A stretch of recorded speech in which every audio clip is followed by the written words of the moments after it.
Ya, selamat malam Bapak Ibu sekalian.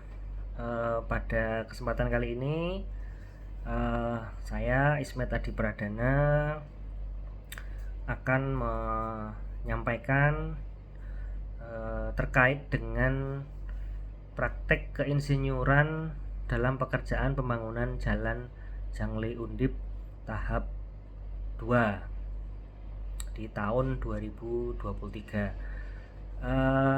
Penyampaian materi ini dalam bentuk video itu kami buat dalam rangka untuk mata kuliah praktek keinsinyuran program studi profesi insinyur Fakultas Teknik Universitas Katolik Sugio Pranoto.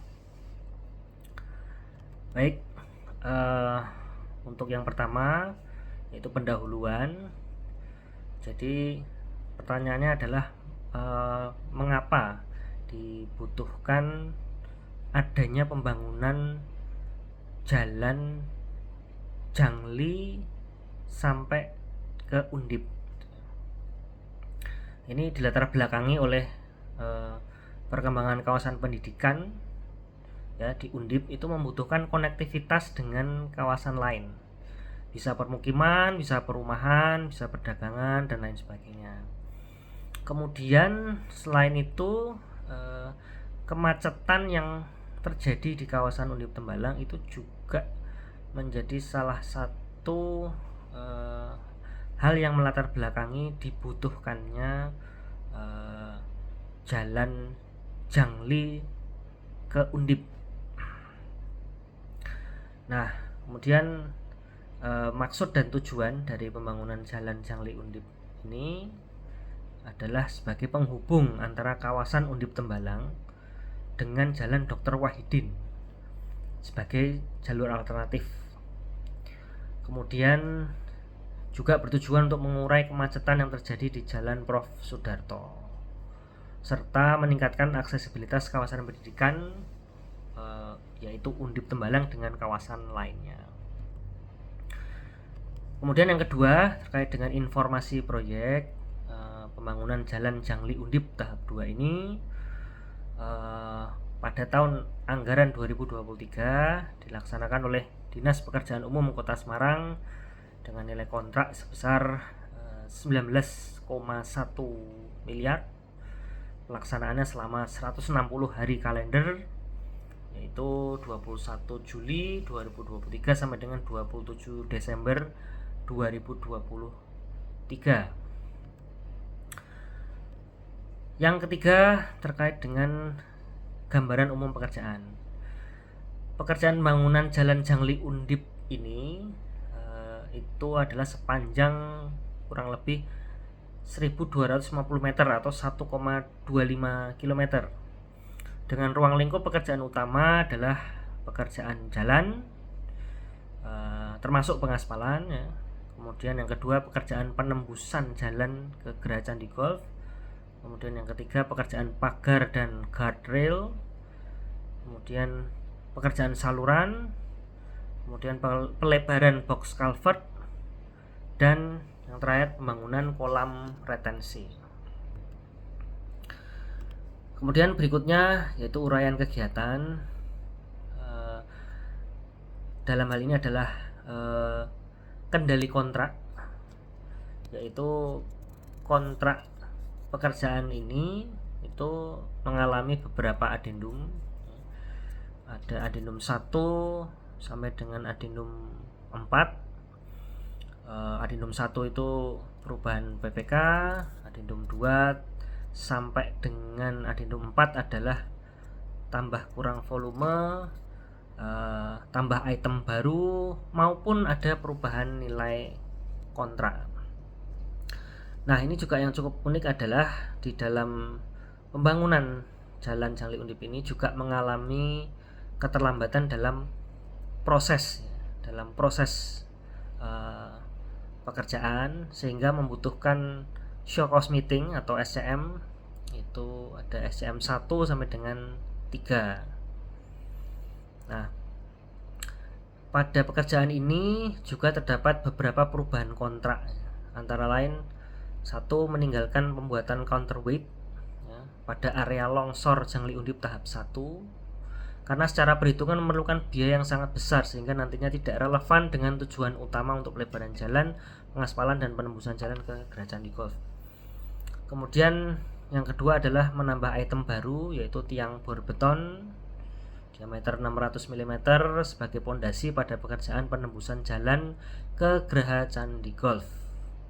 Kemudian yang ketiga adalah meninggalkan pekerjaan saluran dan pelebaran jalan pada Jalan Banyu Putih Raya, itu area depan proyek pembangunan Mula Didum Undip, karena pihak Undip dan kontraktor yaitu PT Pembangunan Perumahan itu pada saat itu menolak untuk memindahkan pagar sementara proyek, sehingga karena pekerjaan tersebut ditinggalkan ada perubahan dalam nilai kontrak.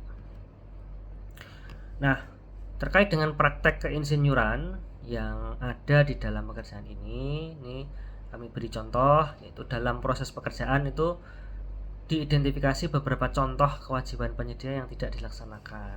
Ya, di antaranya adalah tidak ada pembersihan lahan yang dilewati truk, kemudian tidak ada pengembalian lampu jalan, tidak ada penggunaan APD dan rambu-rambu. Nah, ini juga kentara sekali terkait dengan tidak adanya penggunaan APD dan rambu-rambu. Nah,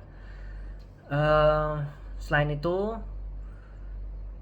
ada tindak lanjut ya, berupa permintaan show cause meeting dan surat peringatan. Jadi setelah diidentifikasi ada beberapa item yang tidak dilaksanakan, kemudian juga adanya keterlambatan dalam pencapaian target-target dalam penjadwalan proyek.